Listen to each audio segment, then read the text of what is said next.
Marvel's Eternals is finally rolling out worldwide. The reception from early reviews and continued reviews that are published by critics have painted a picture that says the Eternals might just be the weakest film that the MCU has ever put out. Finally, having seen the film, I'm going to give my thoughts on this without spoilers. It's going to be tough. I'm going to have to do a full-on spoiler review to really go into some of my more in-depth thoughts and in-depth what happened here, but yeah, let's talk about the Eternals. So before I get into the review proper, I want to state this and make it very clear. I went into this film not knowing too much about the Eternals as they are. They never interested me in the comics. I tried to pick up the runs multiple times before, just never couldn't really get behind it. The more recent stuff has been more bearable, I would say, but I tried to go back to the old Jack Kirby stuff, and it did not work for me. I honestly could not get through it.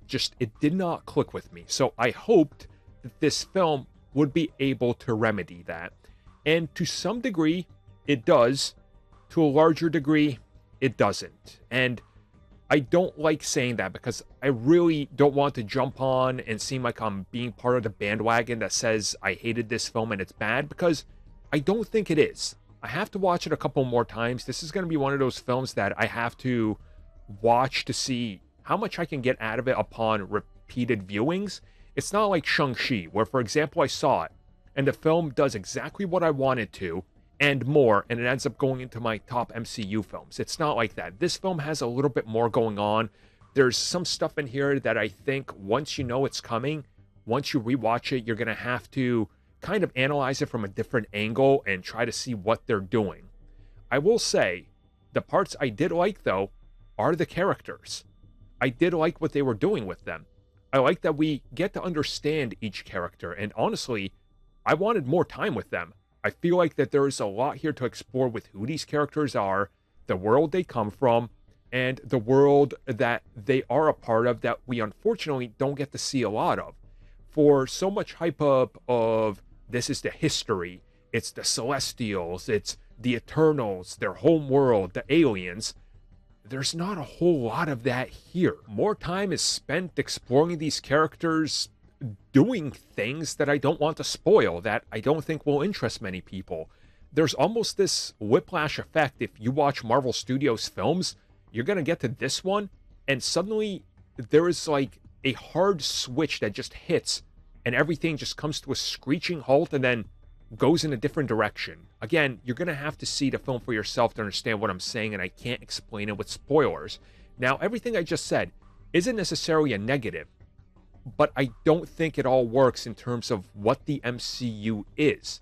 And I don't think these were the best characters to explore more unique concepts of the Marvel Universe. Now, I've made no secret that I'm a huge fan of the Inhumans, those comics. And I can see why, at one point, the Inhumans were supposed to be a sort of bridge into the more absurd and cosmic side of things. And I think had that come out, this would have come out differently because the Eternals would have been this half step. This one, it almost feels like they're playing it too safe to go too Kirby, but also not safe enough, because in one way or another, they do things different from the MCU formula, but the MCU formula is exactly that. You know what to expect when you go see a film. Not every film is the same. That's not what I'm saying. I'm not saying your typical, oh, every Marvel film is the same, and then you go, well, okay, please explain to me how Guardians is the same as Shang-Chi, and how that's like Doctor Strange, and how that's like Ant-Man. Because that argument is stupid. But here, they break away from every single convention that I've seen from the MCU, that I'm used to. And the times that they kind of stick to it, you almost feel like you're at home. You feel like you're welcome here. You feel like it's about to become the MCU. And then it doesn't. And then it does something unexpected. And again, it's so hard. It's so hard to talk about it without spoilers. I'm really struggling. I wrote down some notes and I really have to go into them in the spoilerific review of this, but I don't think it's a terrible film. Don't put words in my mouth. Don't think I'm hating on it.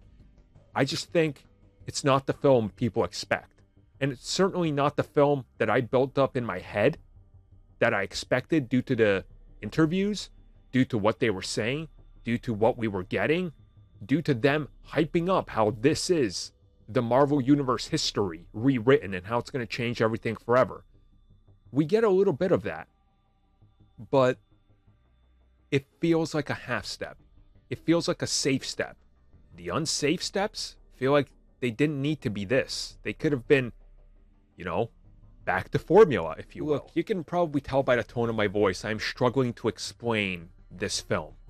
For better or for worse. I really am. And again, just wait till my spoiler-filled review or till we talk about this on the podcast, because there's going to be a lot to talk about. And this is definitely that film. This is the one that's going to divide people the most. You can just sense it by the time the credits roll.